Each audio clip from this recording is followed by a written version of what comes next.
It sounded like there was 2 other people out there walking around, moving stuff in her room, pushing her chair in, situating stuff on her dresser, opening the door. I don't have time for this right now.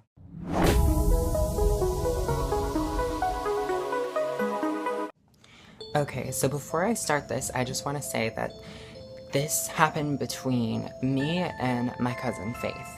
And she, unfortunately, does not want to be on camera, so I'm not going to show her anything, but I'm going to be telling her side of the story just because, 1, she's not comfortable being on the internet, and 2, this goes on in her home, so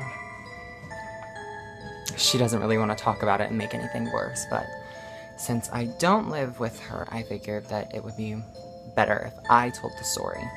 Let's rewind back to 2013. That is whenever, around the time frame that my cousin Faith and her family moved into their now home that they're staying in at the moment.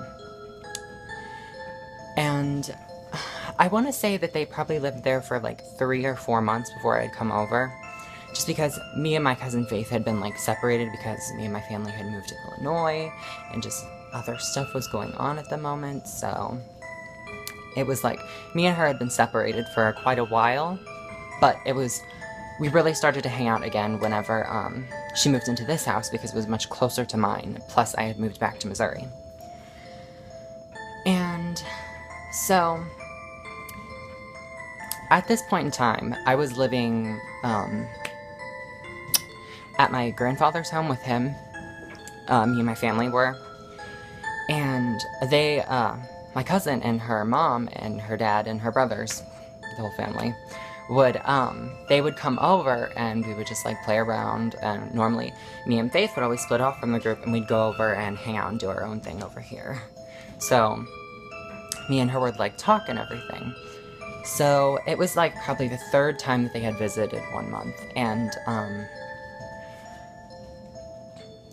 Faith was like, hey, do you want to come over? Like, my room's all finally set up and we're all moved in and everything's cool. And I'm like, yeah, that'd be awesome. It's been a long time since we've had a sleepover or anything.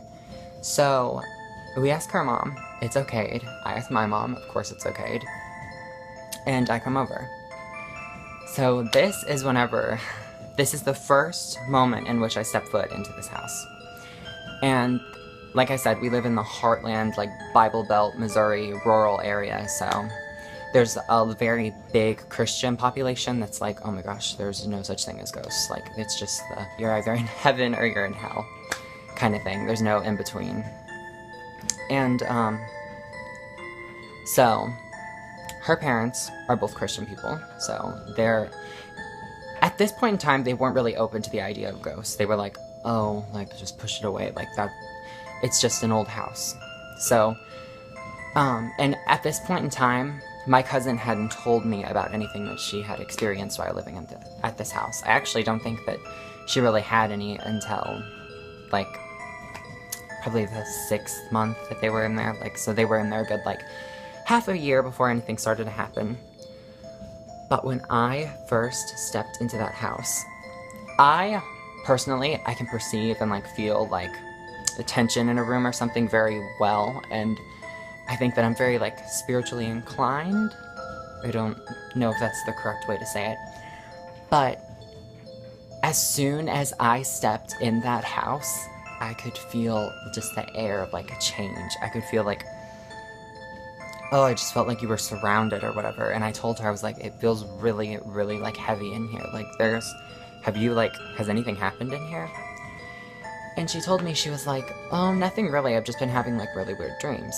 So I was like, oh, that's understandable, though. Like, new situation. Stressful, the stress of moving, the stress of getting situated into a new, like, routine or whatever. So I was like, oh, that's normal. Never mind. Maybe I'm just, like, really weird or whatever.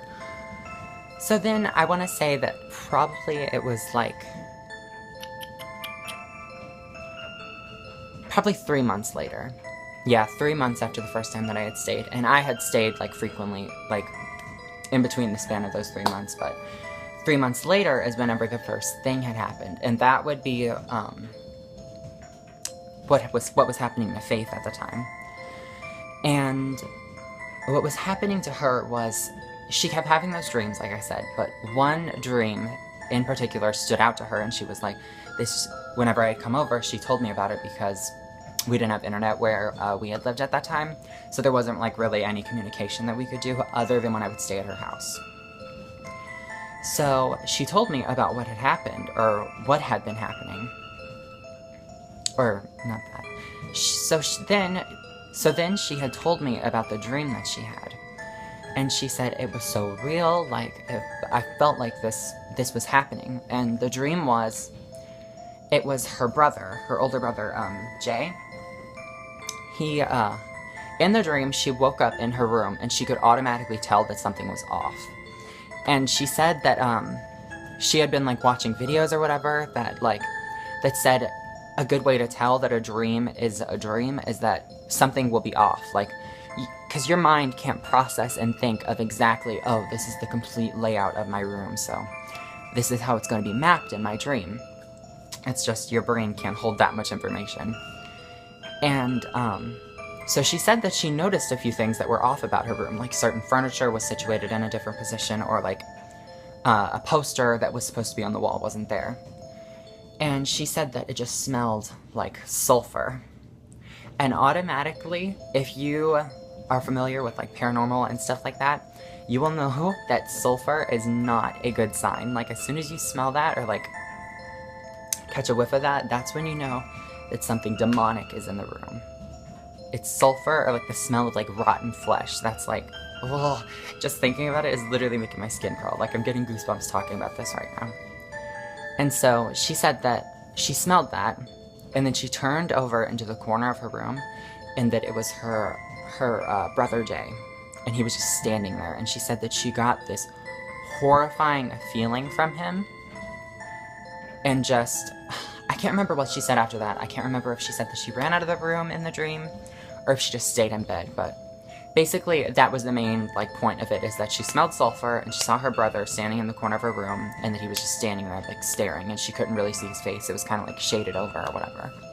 She just knew that it was him, but it didn't feel like him, if that makes sense. So, obviously, that's gonna freak her out, and she was like, I think that you were right. I think that there is something in this house. And I was like, oh my gosh, like, it's really weird that I was able to, like, register that or whatever.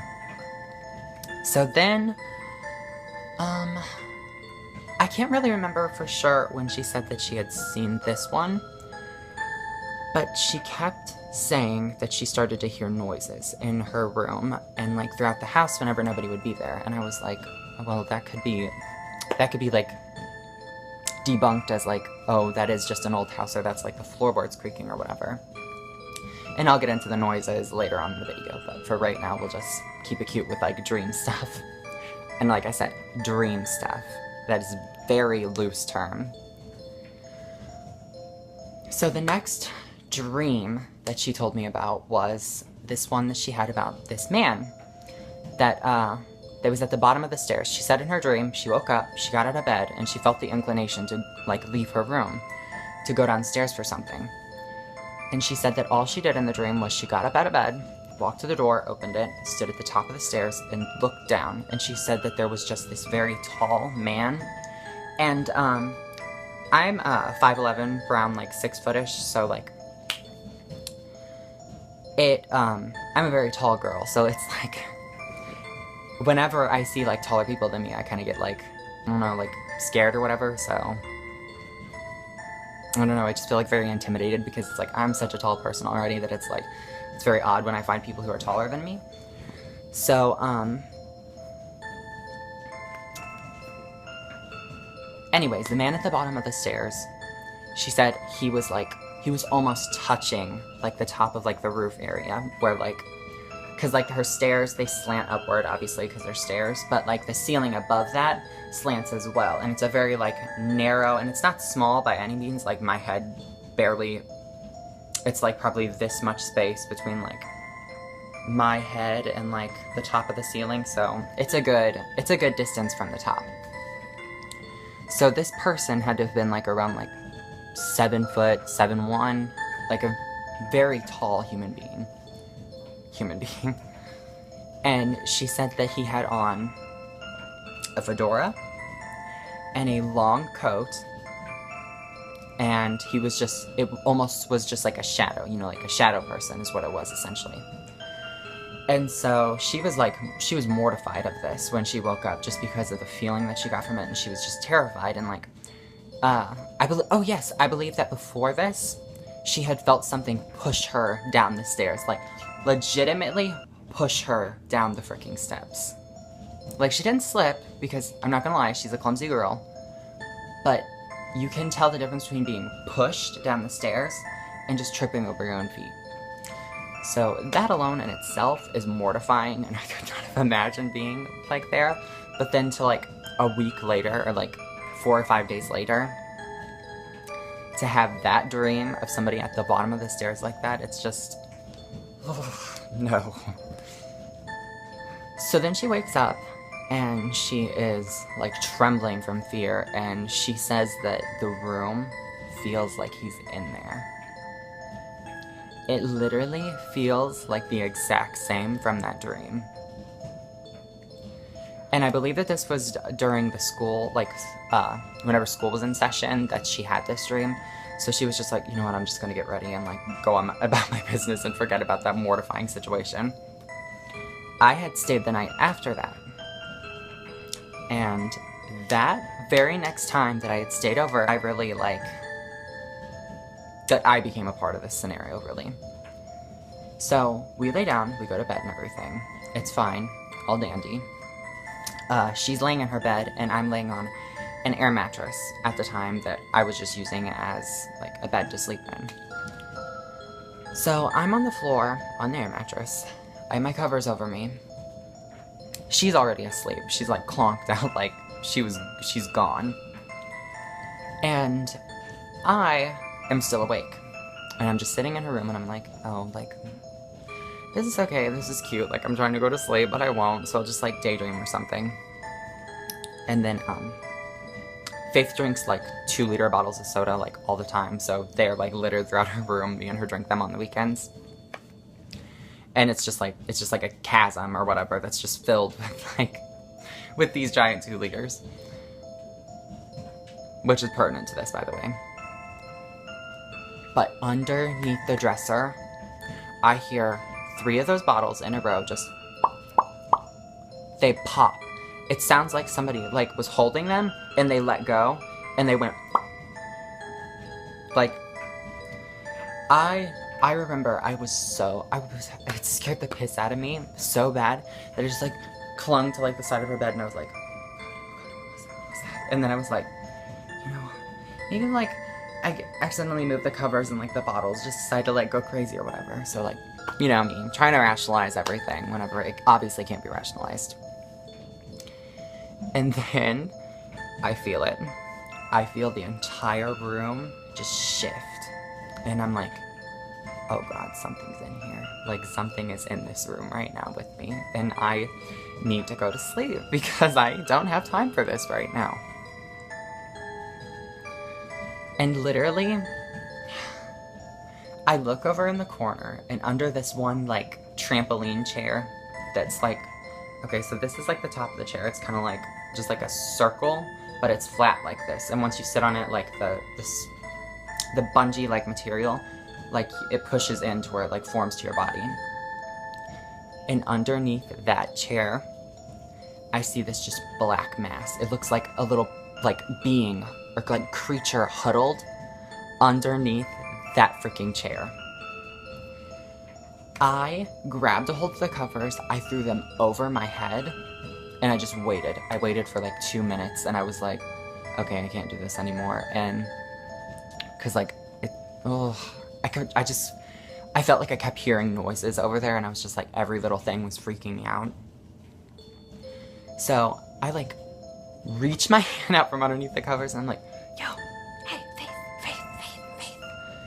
And she's like, mind you, she is a terrible person to wake up. Like, she will literally wake up and be like, what? And, like, want to kill you whenever you wake her up. But I wake her up, and she's just like, what? What's wrong with you? And I'm like, do you see that? And it's like, as soon as I say that phrase, do you see that? She wakes up, she doesn't get up or anything, but she just, you can see her stiffen in her bed, and she's like, see what?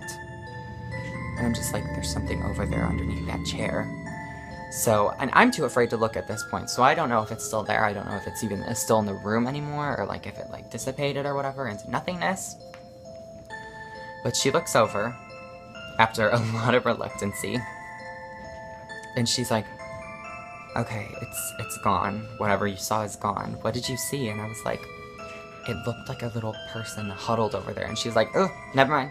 We'll wait till the morning. We'll wait till the morning and tell each other about what was happening. So I was like, oh, okay, good, because I want to go to sleep. But can you please, like, wait to fall asleep until I do? She's like, yeah, you'll be fine. So she ends up falling asleep before me anyways, which is funny because I fall asleep before her now in her room. Okay, so I go to sleep, and then that same exact night, I have a dream about somebody standing in front of her doorway. And in the dream, the door's cracked because whenever we go to sleep, we have that door cracked anyway. It's just a little bit of hallway light will come in, and like I said, she lives on the 2nd floor of her house. And in my dream, standing in front of her door was a man with a fedora and a long trench coat. And he was just a complete, like, he was just shadow all over. Nothing that you could pick out from him except for the hat and the trench coat. So I am shook because obviously that scared the piss out of me. So the next morning, I tell her about the thing, and she's like, oh my god, that's so, like, scary. Like, are you okay? And I'm like, yeah, I'm fine, I'm cool. And then I say, but I had this really weird dream. It like, scared me really bad. About this guy with this hat on, and he was standing in front of your door. And it was like, she was just, you could tell, it was like somebody hit her in the face. Like, that's how much shock came over her. She was just like, he had a hat on. And I was just like, yeah, he had a hat on. It was like one of those like old detective hats or whatever. And her eyes, I tell you, became the size of saucers when I said that. She was so mortified and scared because she was like, I had the same dream about that guy in this house, but he was at the bottom of the stairs. So me and her were like freaking out at this point. We were like, oh my god, maybe that's like a spirit in your house. And that spirit we came to mistake as something else that was in her house. That the wound is still fresh from this happening, so. About this spirit in particular, I'll just use his name in this video that we gave him. But I'm not going to really go in depth into that, but if you want a more detailed story on William, then I will make a video completely dedicated to him because there's so much information on him alone that I could tell you from that house. And William was actually a good spirit though. Me and Faith have both come to the terms that he was a good spirit and he was actually protecting us in that house. So, okay. The main difference between me and Faith with this house though was that she would hear stuff all the time. And it was almost like she was my ears for the house and I was her eyes for the house because I would see stuff everywhere. Like I saw the man in front of her door. I saw the thing underneath the chair. I saw this creature in the basement when we were down there one time that it looked like a mass of a person crawling up the stairs. Like their hand was like on probably like the 4th stair up and their legs were like crumpled onto the ground and they were super long and like awkward and lanky looking. It was terrifying, but that is a ghost from William's story. So, like I said, if you want to know more on him, I'll make a separate video. Just leave down in the comments below if you want to hear about him. So with Faith hearing stuff and with me seeing things, it was just, we kind of got used to it over time. Just like, oh, like this is the way that this house is. This house is like really haunted or whatever, and we're just going to have to deal with it. So that then leads me to the next point in this, which is what is happening now. And like I said, this all started in 2013, whenever they moved into that house. And it's been happening ever since. So it's been happening for 4 years. Like, 4 years of this straight of us just like, oh, it's fine, like, we're just gonna ignore it and, like, be, like, Gucci and everything. And it's all gonna be, like, fine, and we're totally fine. Or so we thought. It was like it opened up this rift in the house that everything just came in and just almost has, like, started to take over. Like, out of all the noises that Faith has ever heard in her house, there has only been one that has ever really scared her. And honestly, it's the same one that has scared me and that still haunts me to this day. And even talking about it now is freaking me out a little bit. But Faith, ever since she was little, has always been terrified of the movie The Grudge. That noise literally will send her into a panic attack. Like, I'm not even kidding with you. Like, it literally scares her to the point of, like, not being able to function correctly. And it was almost as if whatever was in her closet that night knew that. It was like whatever it was deliberately wanted her to know that it was not messing around. It was not playing games, and that it meant business. And the first time that she had heard that noise, she was alone, and she was trying to sleep, and she woke up to that noise. And that happened probably, I'm pretty sure, at the end of the first year that they lived in that house, like the full first year of them living there. And she hadn't heard that noise at all until 4 months ago. Me and her were trying to go to sleep, and before you judge us, we make forts with the air mattress now because we're too scared to, like, sleep alone, even though we were, like, right next to one another whenever we would. Plus, it's just, like, it's more convenient with the way that her room is set up to make one. I don't know. I guess I'm trying to make excuses for us being childish. But we were in the fort. We had everything set up. We laid down next to one another so we could go to sleep. Turned on some, like, piano music and rain, because that's what we sleep to every night, because it's really easy to fall asleep to that. And it helps with face insomnia. And all of a sudden, we see two of the covers on opposite sides of the fort just start shaking like mad crazy. And me and her were so petrified at that point in time that it was just like all we did was stiffen, and, like, we grabbed each other's hands and we're just holding them. And then all of a sudden, the covers stopped. And just the only thing you could hear was the music and the rain and that low, gurgling growl. And me and her, we both just started to cry because it was so terrifying. Like, it was almost like that was its battle cry telling us that we are, like, I'm here and I mean business and I'm gonna do something to you two tonight. So me and her are completely petrified, crying. We can't move, we can't get out from underneath the covers. We just throw the covers over our heads. Faith ends up grabbing the remote to where she cranks it up to where we can't hear anything except for the rain and the TV. And it was just awful. It was completely terrible. And I started crying because she started crying, because whenever Faith is scared, it's very hard to scare Faith. Like, there are very few things that legitimately terrify her, and that noise is one of them. And the thing in her closet now is one of them. So it was just, I didn't hear the noise. I didn't really hear it. I heard it a little bit, but it wasn't to the point to where that was scaring me. It was her reaction that was scaring me. And then rewind it to not this last time I stayed with her, but the time before last, so probably around 3 weeks ago. 3 or 2 weeks ago. Me and her, just like last time, we laid down, we had everything good. Everything was okay, we were laying down to go to sleep. And all of a sudden, I can hear that noise right here in my ear. And it's coming in bursts. The first time it was just a little bit, and then a little bit more. And then it kept coming in longer and longer, and at first I was like, what the hell is that? Like, what is that noise?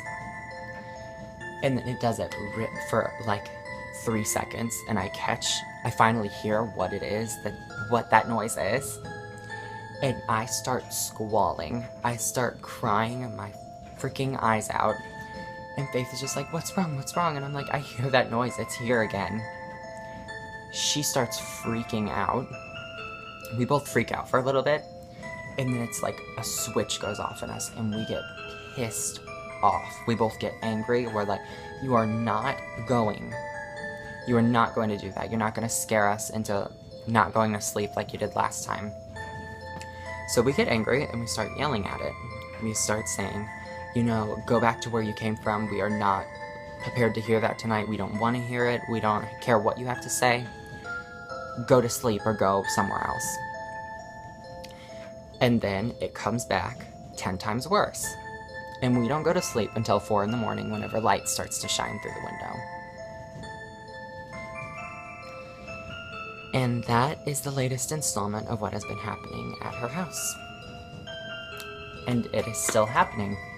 There are still noises. There is still a very, very prevalent presence, and it is like it has never been before because William is gone.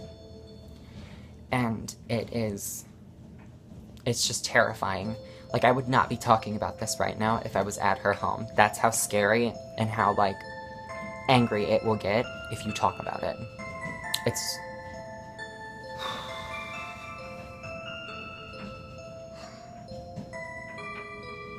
And that's not even everything. Like, I haven't even told you everything that just happened. Like, there's so much more, but we've just gotten so used to it that we block it all out. And that we just go on about our day, and, like, I'll remember it, like, an hour from now, but then I'll forget it just like that, just because it's like, oh, that's normal, it's fine. When if a normal person was around, they'd be like, that's not normal.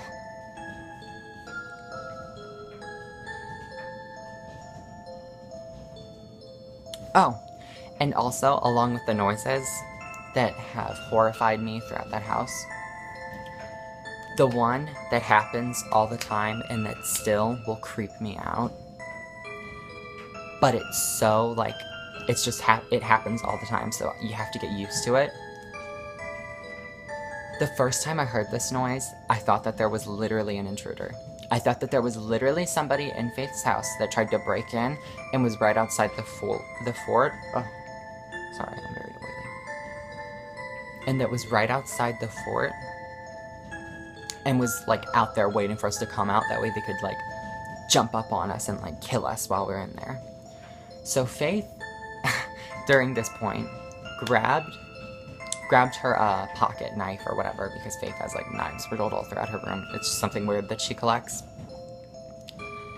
She grabs her sharpest knife that she has, that's right next to her bed, in her little dresser, and I'm like, okay, on the count of 3, I'm gonna raise this open, and we're gonna jump whoever is out there, because they're not gonna get the jump on us, because we just heard them. They're, like, idiots if they think that they're gonna kill us, because we're crazy. And so we open it up, and there's no one there. And it literally sounded like there were people moving things around in her room. It sounded like there was 2 other people out there walking around, moving stuff in her room, pushing her chair in, situating stuff on her dresser, opening the door. Like, it sounded like there were people out there. We go downstairs, we check all around, because I'm insisting, and at this point she's like, Kim, I know what you heard. I know what it is. It's them. Just leave it alone. Nobody's here. It's just us here. My parents are gone. And at this point, I'm starting to believe her, because we have one last room to check, and it's her parents' bathroom. And we go in there, check everything. There's nobody there. So then I say, you know what? That creeped me out. I don't want to go back upstairs. Let's just cook something down here, and we'll eat down here. I'll calm down, and then we can go back up and continue doing what we do. And as we're cooking, I hear 3 sets of footsteps start walking down the stairs. Walking down the stairs from the top of her house, from the 2nd floor, down into the living room, through the living room, to the dining room area, and they stop right in the dining room area. and it's like they were watching us, cook. So I'm freaking out, and I'm looking right at her, and I'm like, oh my god, do you hear that? Do you hear what that is? Is that them? And Faith was just like, it happens all the time, Kim. I don't understand. I thought you've heard this before. And like I said, I've heard noises in her house, but Faith was the ears. I just always trusted her with what she said because, I mean, she's never lied about anything like that before. And plus, like, I've had my own experiences in that house before, so I know what those things in that house are capable of.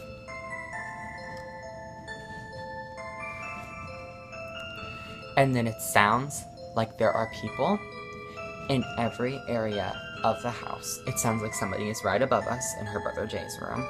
It sounds like somebody's out in the foyer area where you take your shoes off and stuff. It sounds like there's somebody in the laundry room. It sounds like there are people walking around in the kitchen at this point, like literally feet away from where we are. And it sounds like there's people in the living room. And I look at her and I'm like, the house is alive right now. The house is literally alive. And she was like, yeah, it is. Kim, it's haunted. Like, this is normal. Like, figured you'd be used to this by now. And it's just like, oh, it's so scary. Just thinking about it now, like I said, it's making my skin crawl. Well, anyways, there's my paranormal story. My first one. I want to thank you guys for watching. Please like, comment, and subscribe. And if you like these kind of like sit-down, like scary paranormal story time videos, I have a lot more to tell you because not only have I had experiences with her here recently, but I have had experiences all throughout my life. There's a reason why I said that I feel like I'm spiritually inclined. And if you guys want to hear about my other experiences and other paranormal activity that has went on throughout my life, just suggest it below, do your comments, and I will see you guys in my next video. Bye, guys.